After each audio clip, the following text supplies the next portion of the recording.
under motions for council.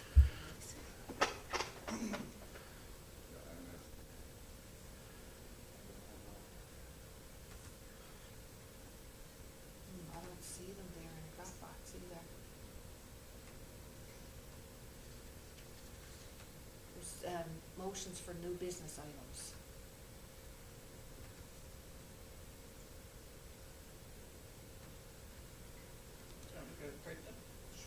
Janice, do you recall uploading to Dropbox the motions for the new business? What's new, I got Ian's. Ian's is there for the equipment, that's there. Yeah, it And was, there's one here for it was Water Street and Mahaney's Lane, remember? Patrick Kane's name. Yeah. All right, Kathy's gonna print it. Did you send it? Yeah, I don't think I got it because I mentioned the name of it. Is that the meeting just at that time? yeah, I put them in the regular minutes folder and indicated it was there to upload, under you. Anyway, it's not connected, Okay, so. I just need- all right, thank you. What? Oh, I haven't got my key. I got the door. Kathy got hers there, I think. No, she got hers with her. Right there, look, take mine. No, yours is not no good. Boy. Well, that, I don't think it opens that No, door. it'll go in that one, Yeah. right there. Should just knock E and it should come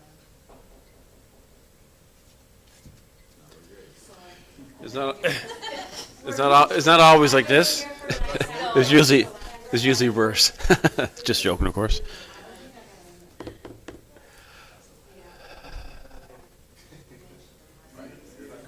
That little low nut, I don't think it's gonna cover it. No. Here you go. So you're Dr. Christina Young?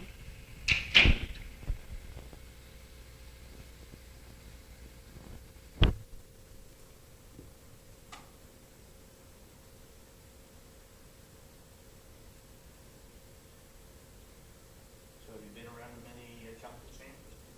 Wait first. My first thing. No first. I did like a talk at the library upstairs today, earlier today.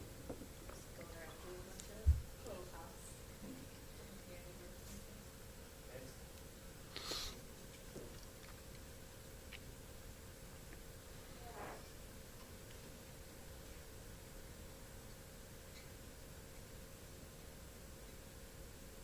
Welcome, Olivia.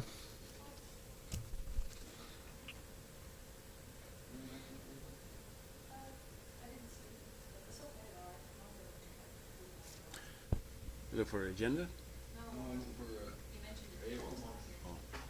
It's not a big deal. I think it's in the registry. Or no, it would be with the doctor's.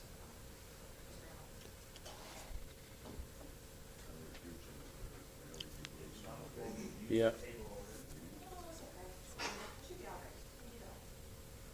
You can come to this table here or go to that big counter.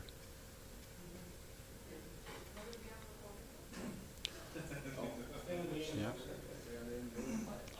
There, like farms are. We'll introduce you as a new council. Don't get seasick, but that's the table there. Chris?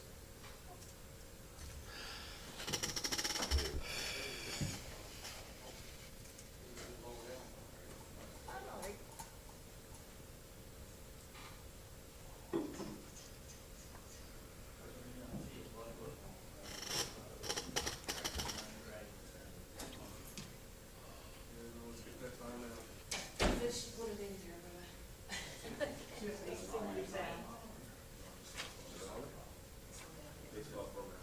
I said to hang on to Kathy there.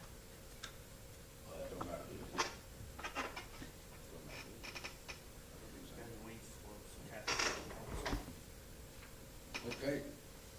Okay, Wait for the town clerk to come back. Oh, yeah, it's there now. Okay.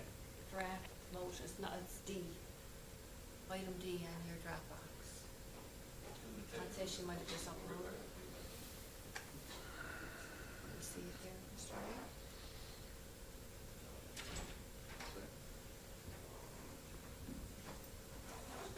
No, don't see it. It's D. No, I don't see it. no. Yeah, I didn't drop back then too. You got it there? Okay. Frank, did you refresh? Yes. Wow. This is the one we're talking about. Okay. You got yours, sir? Yeah, I got it on it's there now in Dropbox. Yeah. Ready, Town Clerk? Yes, sir. Okay. Deputy Mayor? Yes, sir. Berlin Resolution 2, to proceed with design work, Water Street Phase 3.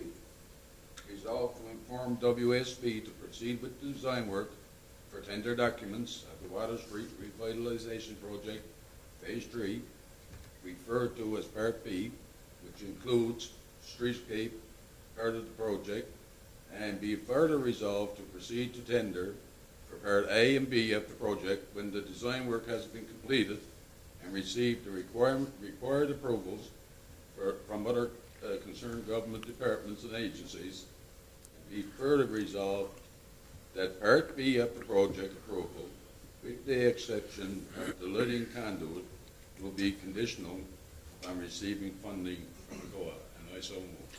Moved by Deputy Mayor Slade, seconded by Councillor Snow. Discussion? All in favour? Contrary minded, motion passed. We'll move on to number 5. We have no proclamations, but we do have a presentation from the Centre of Rural Health Studies, Dr. Christina Young. And I will turn over the floor to you, and you can go ahead with your presentation. Welcome. Thank you. I feel a little funny. I'm kind of back on to everyone. Maybe I'll go with this. Thanks for letting me take a few minutes. This will just be a really brief little introduction. So I'm with the Carbonear Institute for Rural Reach and Innovation by the Sea. I don't know how close I need to be this. And I work at MON as well. So I'm a health researcher. And I'm doing kind of a series of community engagement sessions introducing our research institute to local groups. So just to give you a little introduction, the Carbonear Institute for Rural Reach and Innovation by the Sea, I'm going to call it CIRRUS from now on because the name is quite long. So it's a nonprofit that's dedicated to supporting rural health research. It was founded in 2017, so it was founded by Dr. Christopher Patey and Paul Norman, who's a registered nurse, and they work at the emergency department here in Carbonear Hospital. And I guess just in their work, they started seeing issues. They felt like they could study them, make improvements to the healthcare system, the way things worked. So they decided to kind of start this nonprofit to support those types of local health research projects. So I'll just give you kind of a taste of some of the projects that we do. So the first, this is kind of one of the bigger projects that Dr. Patey and Mr. Norman were first interested in, was about emergency medicine wait times. So they designed sort of this novel intervention to ways that they move patients through the emergency department in Carbonear. At the time that they started this work, Carbonear had some of the worst wait times in the province, and then they had a lot of success for a period having wait times that were some of the lowest in Atlantic Canada based on what they did. What they designed later became like a smartphone app that received first $100,000 in funding and then $5 million in funding for it to be studied and implemented. So different hospitals use this in the province and also in other parts of Canada and the United States. I should add the caveat that even though they did have a lot of success improving the wait times in the last few years since COVID, there's like a lot of staffing issues at the hospital. So if you go to the emergency department, you find the wait times are quite long. They are quite long again, unfortunately. A lot of the success that they've had is it's just not sustainable when they don't have enough doctors working. And they're always trying to recruit more doctors for the emergency department here. Are there any stats on the actual time that people got to wait? Is there like a certain time? Right now? Or even before and where we are now or where we are? And during the period when they kind of implemented this and had success, I think it was like 100 minutes to first see a doctor, and then it got down to like 40, I think. They cut it down quite low. I'm not sure exactly of the stats. There's a big study now looking at a bunch of different hospitals in kind of the eastern part of the province, but Carbonear is not part of that right now. Or that it was. I don't think that there's current data, but I don't know exactly. I know it's not good though. Unfortunately, it's not very good right now. Another topic that we're studying is this. This is kind of like a local term amongst doctors and nurses. They call it community emergencies. So this is older adults who typically present to the emergency department with sort of like vague, non-specific issues like their dizziness, feeling unwell, things like that. They come to the emergency department because their family or themselves, they don't know where else to go. Once they get there, it becomes clear that they really can't go back to wherever they were living, that their care needs, they need more home care, or maybe they're in a personal care home, but they need to be in a long-term care facility. And because they don't have a very clear like medical issue, it's more related to like aging and things like that, they won't be admitted into the hospital. So they end up getting kind of stuck in the emergency department. They've had patients who are stuck there for weeks and even months in some cases. So we're doing a few different projects, doing kind of reviews of how many of this type of patient there are in Carbonear and in other rural hospitals, and what kind of social interventions can be made to kind of prevent people from ending up in that kind of situation in the first place. In another project, we have a medical student that we're funding this summer who's working on a study about IV antibiotics. And for some reason, at all the talks I've given so far, this seems to be like a hot button issue. I guess a lot of people have had the situation of where they have to go to the emergency department for like 5 or 6 or 7 days in a row to get IV antibiotics, which is a huge burden on patients as well as on staff who already have a huge workload in the emergency department. So we're doing sort of a review of how many patients receive antibiotics, for what conditions, if any of those people could have instead had like oral antibiotics, things like that, if the antibiotics could have been delivered in like a public health setting rather than in the emergency department. Could they have done it at home? Or that's something that... I think, well, that's funny. Someone brought that up today at my talk at the library, that they had heard that people used to get it, like a public health nurse could come to your house. I mean, I guess the manpower to do it like that is pretty high, but I mean, that would certainly for patients be a lot better than having to go to the emergency department and wait around and all of that. You're referring to the public health now, right? It's going on for some time. Public health office in Carbonear. That people do go over there? Yeah. They go there. So it seems like it's sort of uneven. That's what we're going to try to figure out. Why do some people end up in the emergency department? Why do some people get sent somewhere else? Is there any kind of centralized decision making about where people get their IV antibiotics and other things? So another topic area we have is on fisheries. So one of the early projects that Dr. Patey did was about fishhook injuries. So he saw, especially during the food fishery, lots of people with fishhooks stuck in their hands and their arms and things. And somewhere along in his medical training, he had been taught, I guess, the ideal strategy for removing fish hooks, which is like tying a string and kind of yanking it out, something like that. Most doctors will like cut out the fish hook. But the strategy he had is kind of the least invasive. People have the best outcomes for it. And also, you get to keep the fish hook. You don't have to cut it. You can use it again. So he did like a similar review, looking at how many injuries like this there were in the area, how they were typically treated, found they weren't being treated the best way they could be, and did some education sessions with kind of local doctors to teach them the best way to remove fish hooks. This is a study that we're working on this summer. Related to sea cucumber processing. So I don't know how aware people are of in seafood processing plants when they're doing crab. A lot of people end up having what people call crab asthma. So they have like allergy or asthma symptoms from the crab kind of going into the air during the processing. And they get quite sick, and it's treated sort of like asthma. And there's a lot of information and literature about crab asthma. But as sea cucumber processing has been introduced, Dr. Patey and some other local family doctors started seeing patients coming in with similar kinds of asthma symptoms, assuming, oh, you must be doing crab right now. And they say, no, we're actually doing sea cucumbers right now. And if you Google it or try to find academic research, it's not something that's really well documented.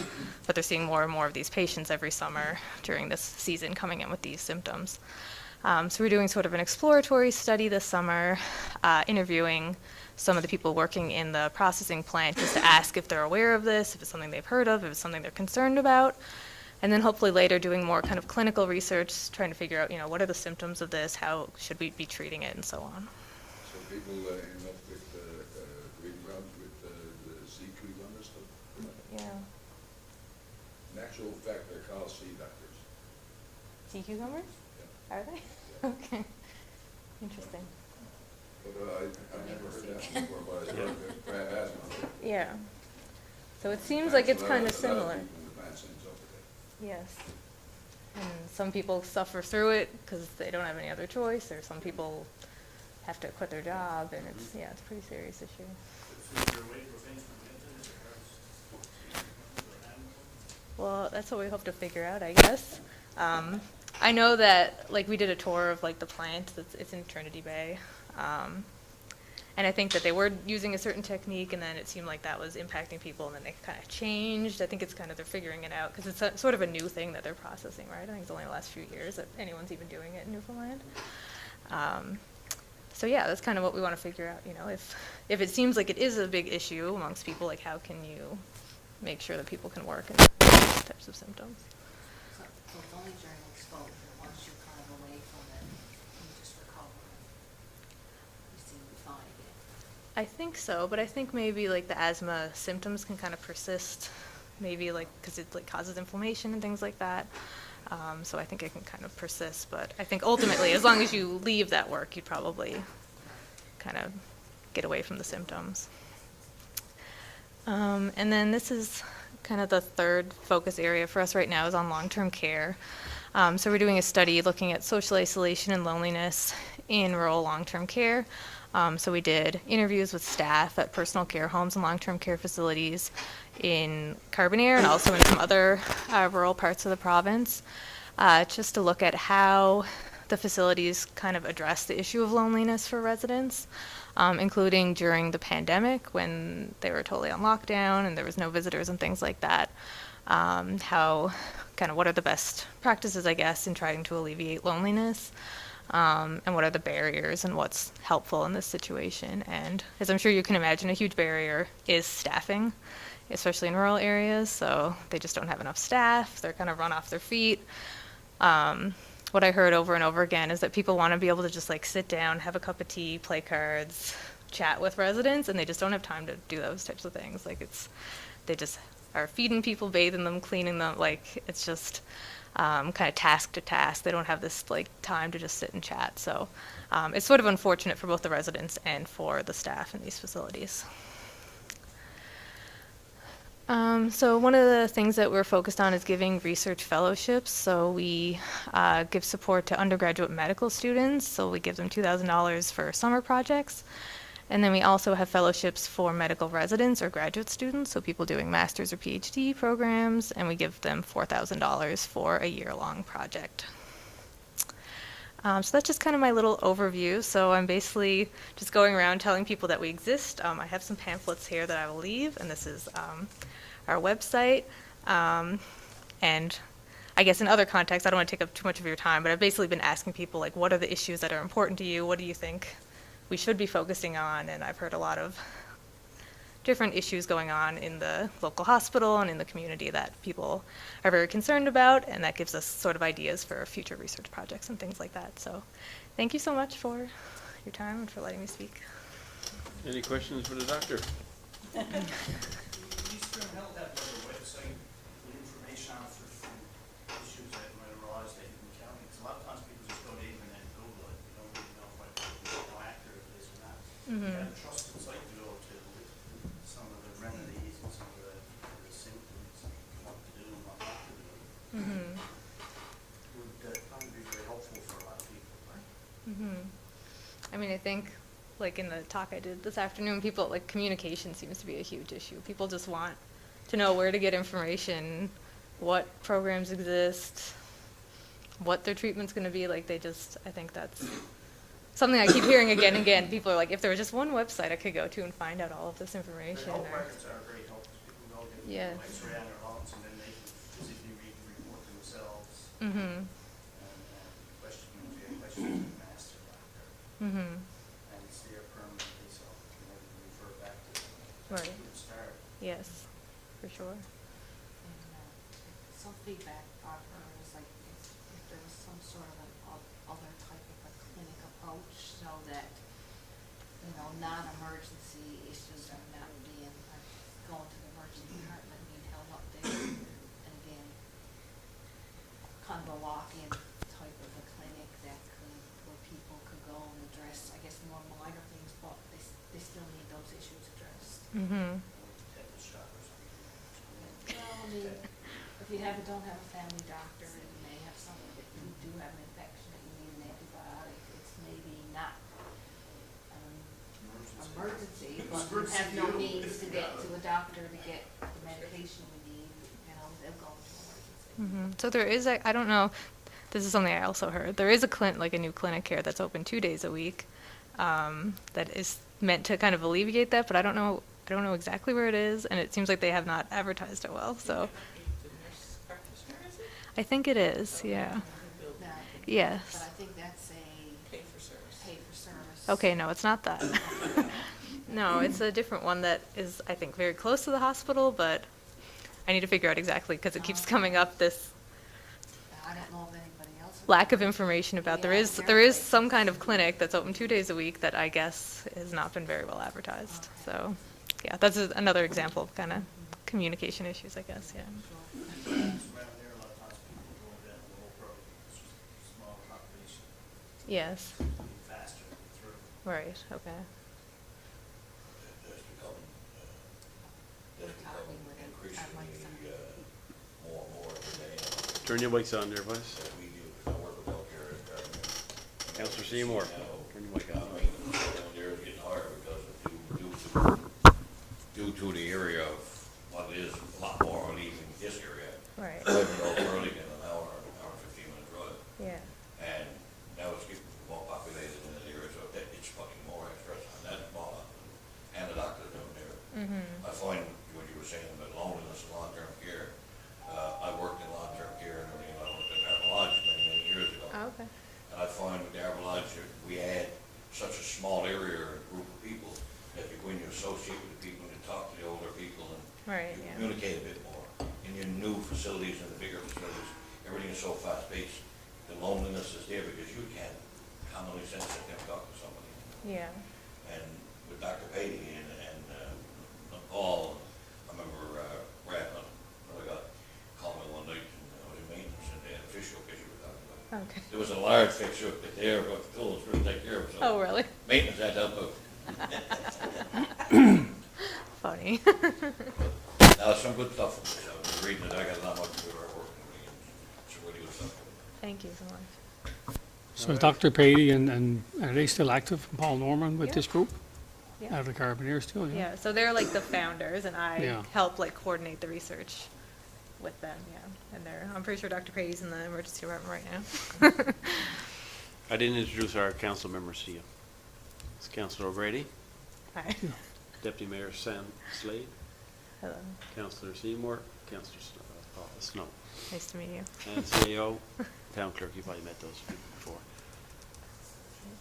And Fire Chief and Director of Recreation over there, and our media. That Hi. takes care of everyone. Thank you. So no further questions or any comments or anything? Thank you, guys, and thank you for dropping in. Okay, And, thank you so much. We'll do whatever we can post on our website, we certainly will, Okay, yeah, for that'd you be great. guys. if that's- And I'll leave, there's some pamphlets Yeah, here that's got there our you go. contact information and all that. You got your Oh. drive. Oh, yeah, I got it. I'll turn this off. All right, thank you so much. Thank you. All right, Thank you. thank you. On this nice warm day, you had for Sorry me. about our business. See Oh, ya. is there a conditioner there? Yes, I said, cool. Bye now. Just some else up there. Okay, we'll continue on. Number 6, permits and correspondence. Councillor O'Grady, look after that for us. Okay, the permit listing is in your Dropbox. I see one conflict. There are 3 there that I 3, is noticed. Okay, Yes. I only see I'm there one. again, Yes. 883. Councillor Seymour is in conflict on 10867. 1080, 885. Yeah. And Mayor Butt's in conflict on 10883. 108. 8883. So if we could do all of them, excluding those three, and then we'll take each one of them one at a time. Okay. I didn't get those numbers, but you I got them. can, so it'd be So I'll do, make a motion to approve permit 10863 to 10895 excluding, 898, Right at the bottom, just 3 more there. 898. to oh, yeah, okay, 10, second page, 898. 898, sorry, yeah. And there's 3 to exclude, 10867, 10883, and 10885. Okay. Okay, the moved by motion? Councillor O'Grady, seconded by Councillor Seymour. Discussion? All in favor? Aye. Contrary minded, motion passed. Then if Councillor Seymour could move Step to the out. gallery. So resolve to, just that one, resolve to approve motion 10867. Yes.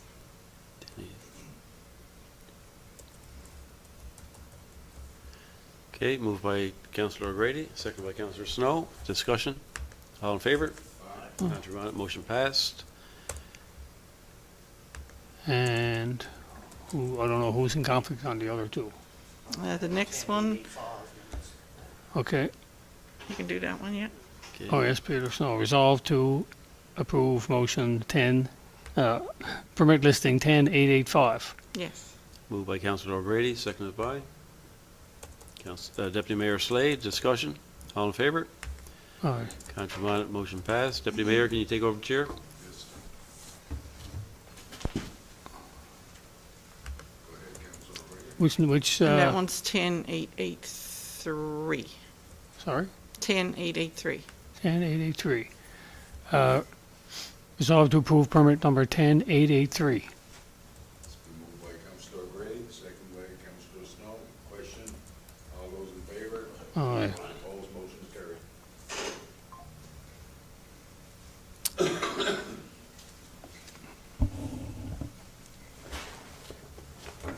So all those that were in conflict either had their own permits or family members were involved in the permits. Okay, we'll move on to number 6.3, correspondence received and action taken. You can have a look down through there.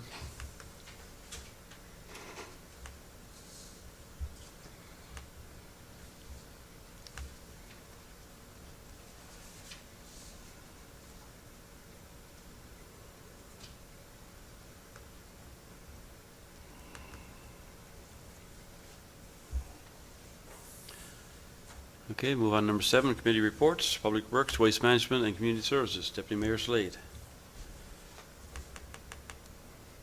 Can you just go back for a second there at the correspondence received?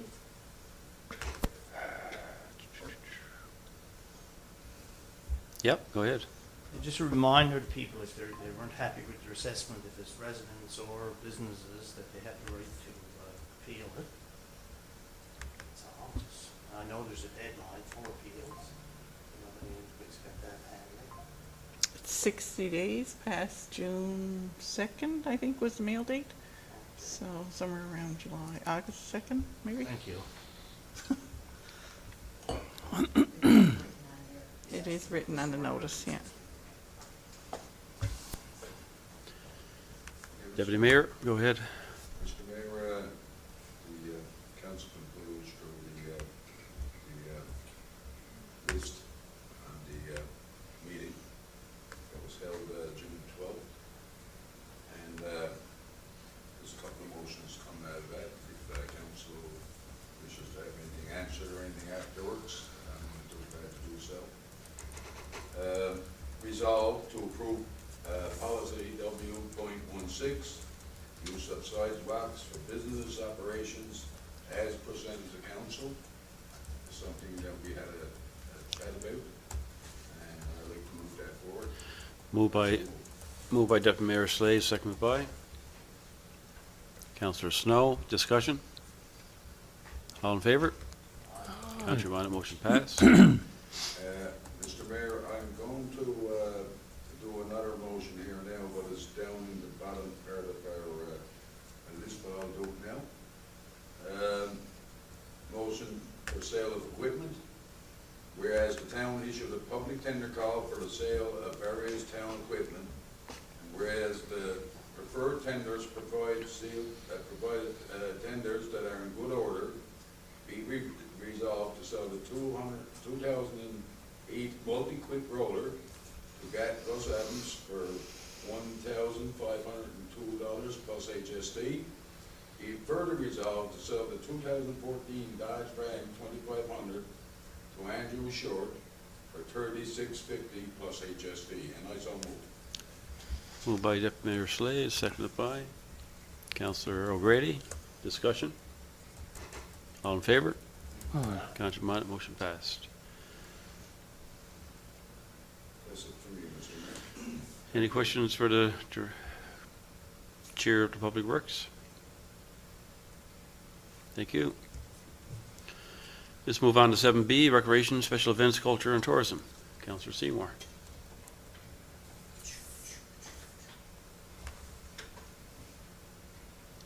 Good evening, everyone. Thank you for tuning in, and as well as everybody in the chambers here this evening. As you can see in my report, we did do a little stretching and scratching here on June the 17th, and looked at everything that we need to do to move on for the summer. And there is things here if you want to look at my report, and it's open to everybody to see. And if any questions further, you can also comment on questions, and I'll take them afterwards. I also have some draft motions to put in place before I go any further with this. So without further ado, I'll do this one. Resolution number 1.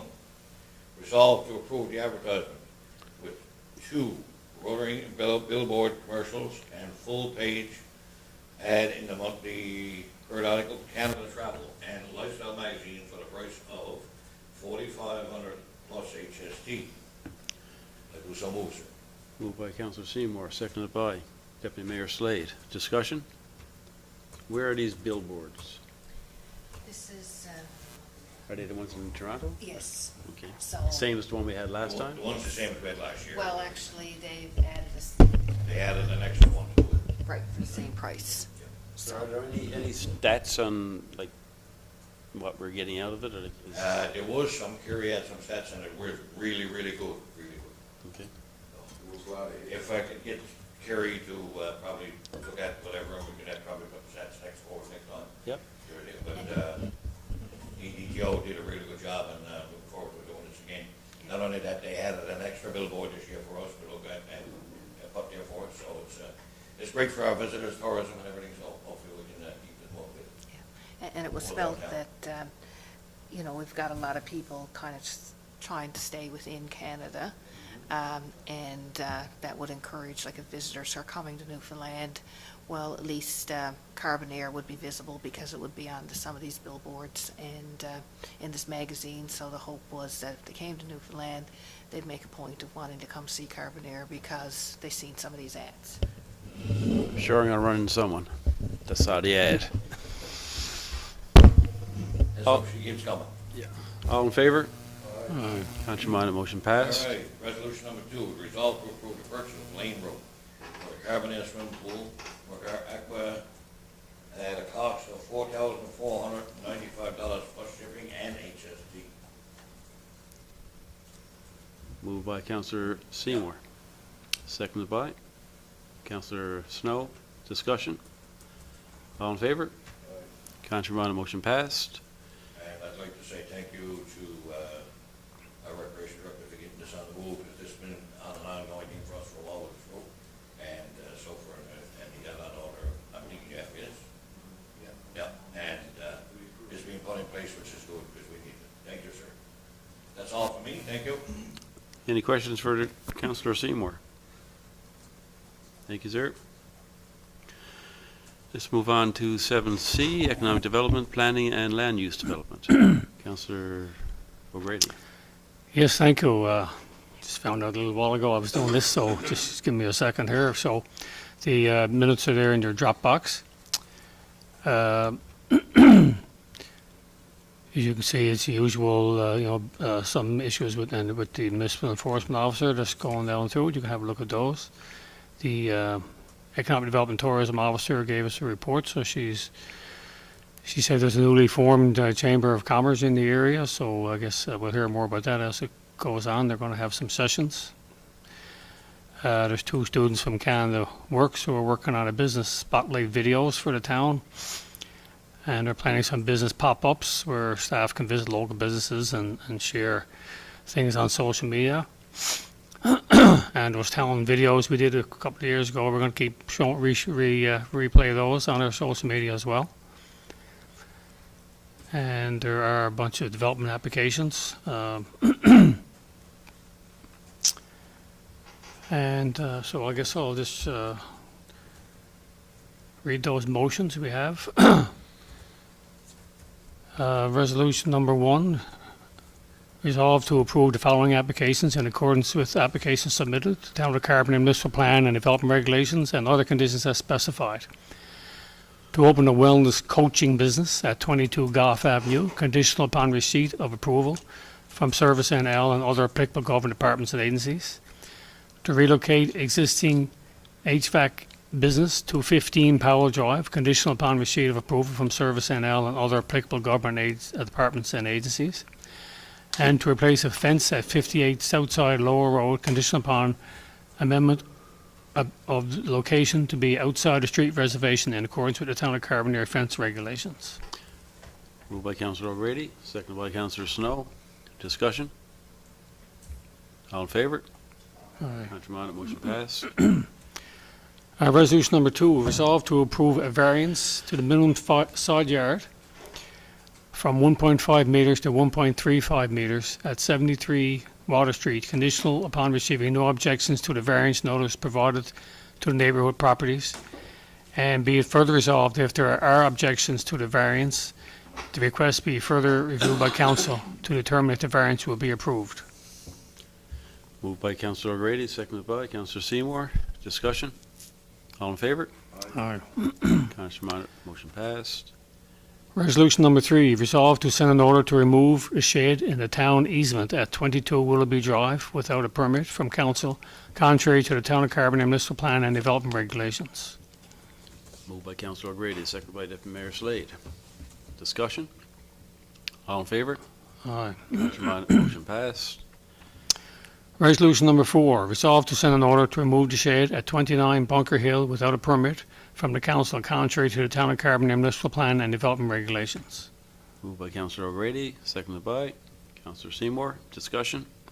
All in favour? Contrary minded, motion passed. And that's all I have at this point. Any questions for Councillor O'Grady? Thank you, sir. And we move on to number 7D, Administration and Finance. Councillor O'Grady, you get the floor again. Me again. Okay, so the Administration Finance Committee, we met on Thursday, June 19th. We did have discussion. I think you've all received an email from a business owner who regarding his municipal assessment. So you can read through the letter, and again,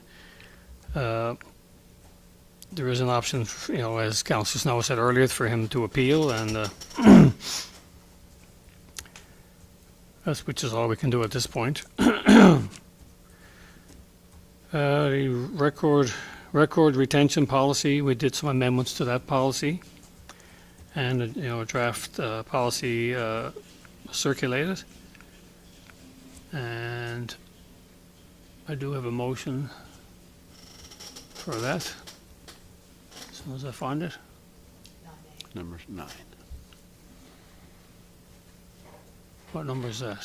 9A. 9A, right on. Resolved to adopt the amended record retention policy as reviewed and recommended by the Administration and Finance Committee. Moved by Councillor O'Grady, seconded by Councillor Snow. Discussion? All in favour? Aye. Contrary minded, motion passed. And I guess the only other things we discussed, the issue we're having with the Water Street Phase 3, so I think there'll be a resolution on that as well.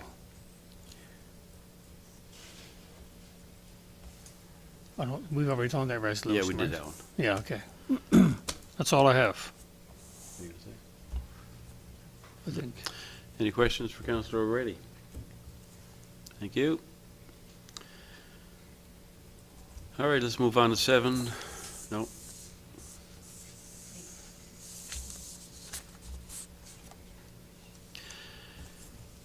Reports from the Director of Recreation, Mr. Button. Thank you, Mr. Mayor. See number 10 there in your drop box for my report. Under pool and rec maintenance, our regular maintenance of our parks and playgrounds continue into the season. We have had kind of a dry spell, so we are aware that grass and stuff could start drying up, so the maintenance schedule is going to be adjusted accordingly so that we don't have brown grass everywhere. So grass heights and things will have to be monitored to make sure we don't run into that issue over the summer months. As you can see around town, all our floral space have been installed and staff are currently maintaining as required. It's been a bit of a learning curve, but they're adjusting well, and I think they'll be fine with looking after those floral space for the season. We also had the main entrance walkway at the pool replaced last week. Kudos to the public works staff that were there. They did a fine job and got a nice, tidy, clean, worked up the sidewalks and entrance to the pool. So thanks to them for that. As you can see there, pool revenue is still ahead of last year, so we're doing well in that regard. There's lots of people using or attending our programs and taking advantage of the lessons and stuff that are happening. So really glad to see that that's been availed of. Our free Fridays, I guess, based from the year of sport, has seen some good attendance. It's probably outside of our Saturdays and Sundays where we got rentals and stuff. It's probably our busiest day of the week. So it's good to see that people are availing of our free programming on Fridays. Programs and grants, our summer program scheduled to start on July 7th. That camp is currently at capacity, so we have 120 youth registered for camp that will be, I guess, taking into programming for 6 weeks during the summer. Canada Day celebrations will be held at Paddy's Garden on Tuesday, July 1st, weather pending. If it's raining and stuff, we'll move those celebrations inside to the school. So rain or shine, they will go ahead. Still working on fireworks, and we're going to work with the fire department depending on fire bans and stuff lifted. So if we can have fireworks, we will. If the fire bans are still on, then we'll have to adjust accordingly. We do have our Street Ballers basketball tournament scheduled again for this year. We're going to try it on the Carbonear Day weekend to bring some people around to our community. So the registration for that program is currently open. From one of our new, I guess, programs that we kind of did a pilot last year with our outdoor adventures, we did an overnight hike. We've kind of expanded on that this season. We're doing 2 camps at Butterpot. So it's an outdoor overnight adventures at Butterpot Park is what we've called it. So we're doing one overnighter in July and one in August, and the registration for that is ongoing as well, and that's for I guess the youth in grades 7 and 8 that we're targeting for that program. Our Athlete of the Year for 2024, an annual award ceremony was held last Monday at the Pool and Recreation Complex. Just listed the award winners here, so just kind of go through that. The Roy Hall Award was awarded to Jonathan Lambert. Our Sports Hall of Fame induction, Mr. David Kennedy was inducted. Our Junior Female Athlete of the Year was Jasmine Whedon. Our Junior Male Athlete of the Year was Ben Bailey. Our Senior Female Athlete of the Year was Brooklyn Short. Senior Male Athlete of the Year was Drew Daring. Team of the Year was the Carbonear Advanced Auto U23 Fat Swiss softball team. Volunteers of the Year this year, we were recognized Kelly Mullins and Phil Hurley. And our 92 Summer Games scholarship was awarded to Ethan King, who was a graduate last year. So congratulations to all those award winners. Their accomplishments were quite substantial, and they're very well deserving of their awards. Number 6 there, need a motion to purchase some sports equipment in the amount of $2,071.40 plus shipping and HST from Sports Interplus. This equipment is being ordered through a program that we receive funding from the government for the Year of Sport. So I just need to get a motion so we can go ahead and purchase that equipment.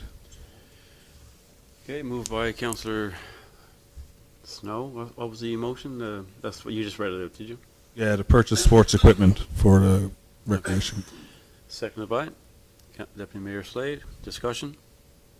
So what company is this? Is this a local company or is it? No, it's a company from supplier of this type of sports equipment that we got ordered. We've gotten quotes from other people, and this is the best price that we could.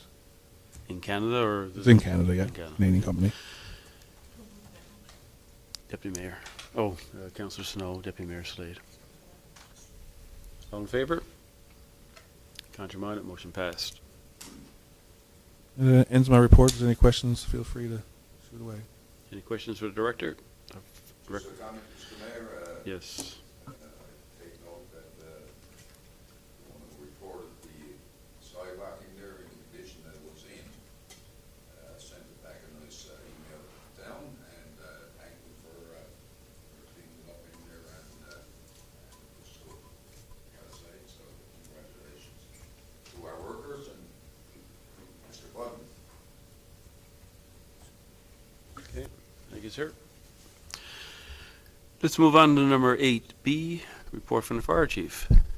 Thank you, Mr. Mayor. Chief Crawford, go ahead. I'll just give you a quick rundown now of the total calls we've had this year and some things we got going on within the fire department. So I'm not sure if you got a copy of what I'm reading out here, but so year to date we have 85 calls so far this year, which is a little bit alarming as total last year we only had 79 in the full year. So the calls seem to be creeping up. So it's a little bit alarming where the number of calls are going to. I'll break them down a bit for you. So structure fires, we've had 6. So other years they've been a lot lower than that. So structure fires are on the climb. Vehicle fires 2. Grass, bush, and forest fires are 21 so far this year. Which just to give you a little bit of background on that, the majority of those have been during fire events. So I'd like to ask the residents to respect the fire ban. It's eating up a lot of resources and putting a lot of danger to the town. So it's a little bit alarming to see that many brush fires early in the year. So chimney fires are on the decline. We've only had 2. We had 2 this year, which is a good thing. False alarms 21. We always like to see the false alarms when we go out. Other, so there's 19, so that includes a multiple different things, dumpster fires, rescues, waters down, different things like that. MBA's 9, and Medivacs, we're up to 5 this year so far. In speaking with Newfoundland Health Services and the medic flight crew, these are going to be more common. The government of Newfoundland now has a contract signed with this trauma flight group. So this is going to be the preferred method to transfer patients from Carbonear to St. John's, Buren, wherever they're going. It's a lot quicker for them, so that number is going to be rising. I received a call last week, so there's someone going to be coming in from St. John's and supplying us with some strobe lights. So because they are doing night flights, we had our first night flight last week or 2 weeks ago. So they're going to come in with some training with the fire department on night flights and placing these strobes, which is great to see that they're actually going to do some training on. Just a reminder, tomorrow evening, the 26th, the high school in there has a graduation. So there's going to be a fair bit of traffic around Water Street, the college, and the boardwalk here. Between 6 and 7, they're going to have a motorcade starting in Harbour Racing. It's going to end up here, and I think they do a walk around the. So just keep an eye. There's going to be a lot of pedestrians there and a lot more traffic on Water Street tomorrow evening. So just something to keep in mind. Another thing, it's not on my list there, but I'd like to thank the Candlelighters Group. So once again this year, July 16th, the fire department has been invited to Candlelight to help out in Camp McCarthy. So we're privileged to be part of that again this year. So I'd like to thank the Candlelighters. And I know my last update, I'll give you a breakdown of a lot of training coming up. So I'd like to thank all the members of the department. We've done an amazing job on training this year so far. We took place in some regionalized local training, and we also had 12 members attend the provincial fire school in Gander.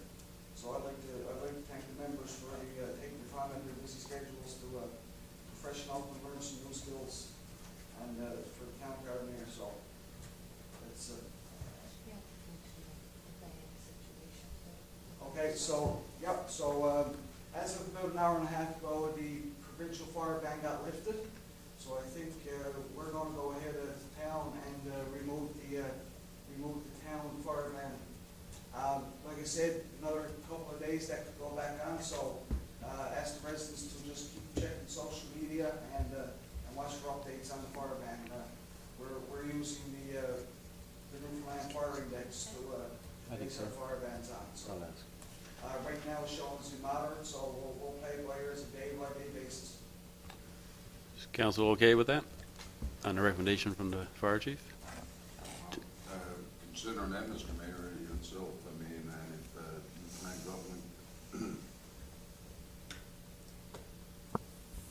considering what the fire chief just said there, and based on the principle of Newfoundland government having deers with, but I guess really technically they supersede anything that we do here in regards to fire ban. Am I correct in saying that, Mr. Administrator? Well, we can have our own. Yes. Yeah.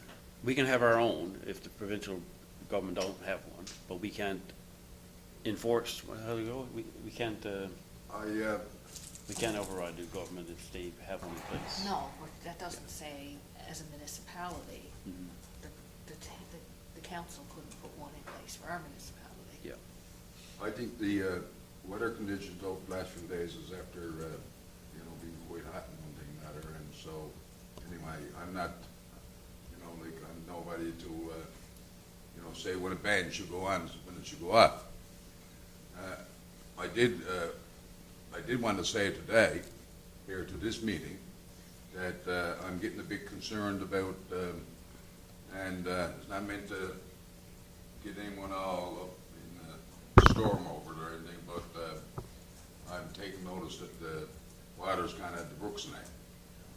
And I'm just wondering if our water fan is being checked on and that, and so if the water's going out of it, it seems to be drier season and so on forth. And of course, we never had that big pile of snow the year to put water back into the system. But yeah,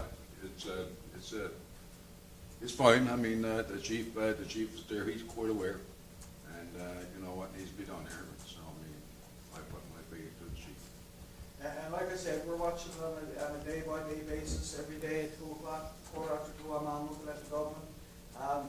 It is calling for cooler temperatures. A lot of their index is based on not only precipitation, but the cooler air temperatures, kind of help out with that scenario.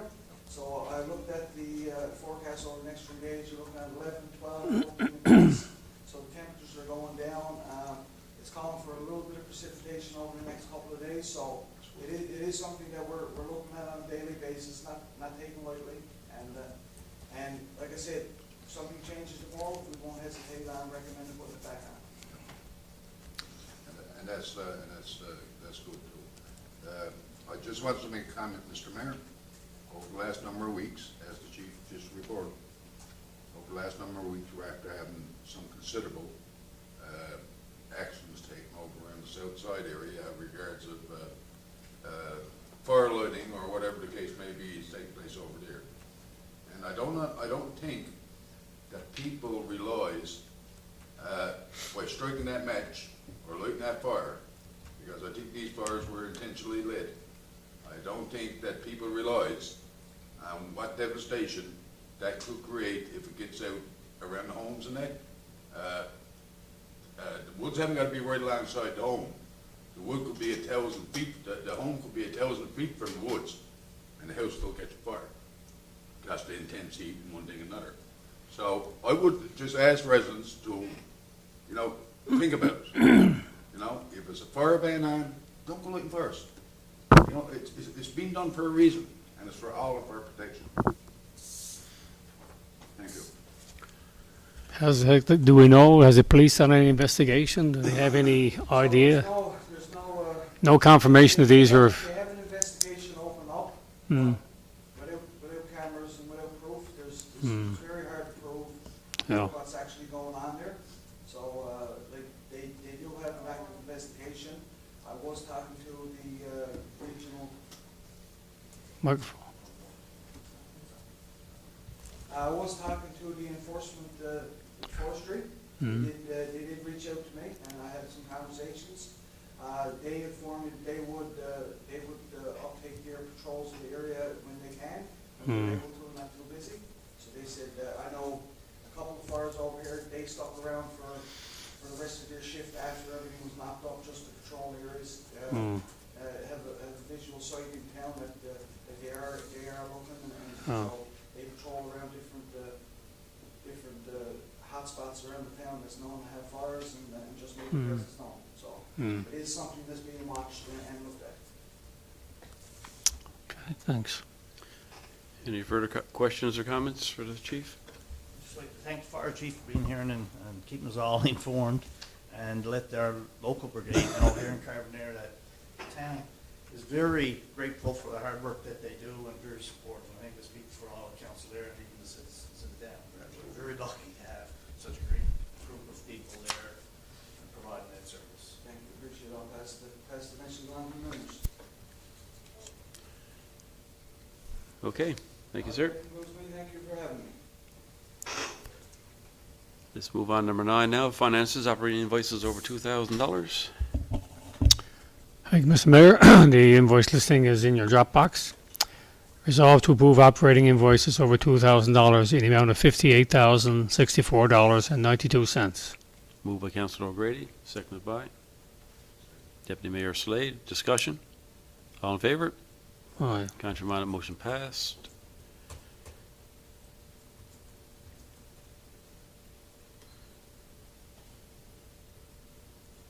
All right, move on to new business, sale of equipment. Did we done that already? Yeah. You did that one. Oh. And we got a motion to rescind. Who's going to look after that, Deputy Mayor or? Was in development. Oh, I got this one here. you go ahead there, Councillor O'Grady. Okay, whereas a development application was submitted to construct a shed at 38 Mahaney's Lane dated October 30th, 2015, which was not in compliance when the application was initially submitted, therefore a permit not issued. And whereas a real property report dated June 12, 2025 shows a shed on the property is in compliance with the development standards, be it resolved to rescind motion 16-146 requiring the shed to be removed from 38 Mahaney's Lane as it wasn't in compliance with the Town of Carbonear development regulations. Moved by Councillor O'Grady, seconded by Deputy Mayor Slade. Discussion? All in favor? Contrary minded, motion passed. Okay. Anything else? Anything else there, is it? Mary, if I may, before we. Yep. I want to touch base on the issue with the water. The books tends to be dried up in the state. And if you take notice when you drive across the road here, and we got tidal waters coming in here. If you take notice to that small triangle one there on the other side of the boardwalk, 3/4 pound. you take notice that she got that much on it. So it's becoming a concern. We always keep an eye on the water pan to make sure that our level is not dropping too low, that it ends up getting not very much on top of our main equipment that time there. But and it's early. It's really, really early in the year for that to be happening. So I would ask the town to keep an eye for watch on it and see what comes out of it. Yeah, that's something that's still sorry, that's being monitored on a regular basis by our water sewer staff. Okay, thank you. Yeah. Yeah. All right, guys, July 1st is coming here, this Saturday, this Tuesday coming, and the Royal Canadian Legion got their ceremonies for the Memorial Day. Starts at 11 a.m. at the Cenotaph. There's a parade taking place from out on the parking lot over to the site. So if anyone is taking part, just be there 15 minutes prior to. Also, the dates for the next 2 meetings The first one is going to be July 16th. That'll give you about a 3-week period. And the next one, I think we discussed the August 13th, is that correct? Or was it August 12th, because it's not on a holiday? Yeah, okay. And if something happens in between that we have to call a special meeting or anything, that we will, and if those dates got to change for any particular reason as well, we'll do that as well. Moved by Deputy Mayor Slade, seconded by Councillor Seymour. All in favour that this meeting be adjourned?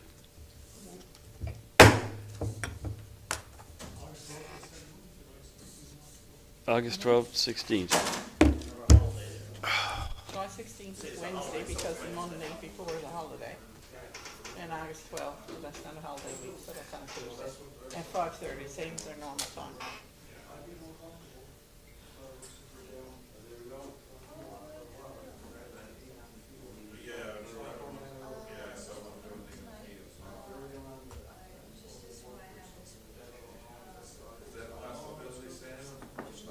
That's not an issue. I never had. The only thing about it, what's the sign on the head of the wall? That would go to the head of the wall. A couple of years ago, they said that they preferred we didn't do it there, and they did it down at another location because they said there was concern of fireworks and boats. So, that's fine, that was. If the wind was in, I'd have concerns about it. But when the wind is down, say from the southwest, and you went on you're banging that old harbor.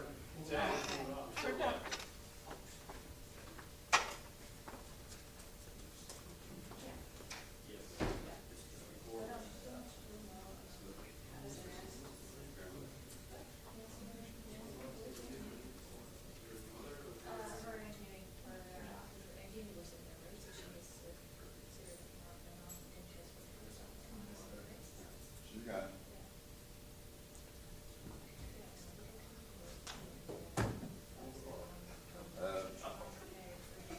Sure, we're not new on the Victoria situation. Nothing, I haven't heard anything today, they're in a bit of a rough spot there. I don't know,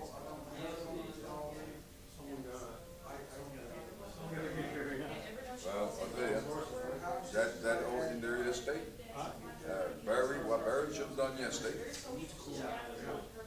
should have went there to the group, said, well, guys, you, fire chief, and 5 or 6 other firefighters, come on back to the town hall. No, it's not now.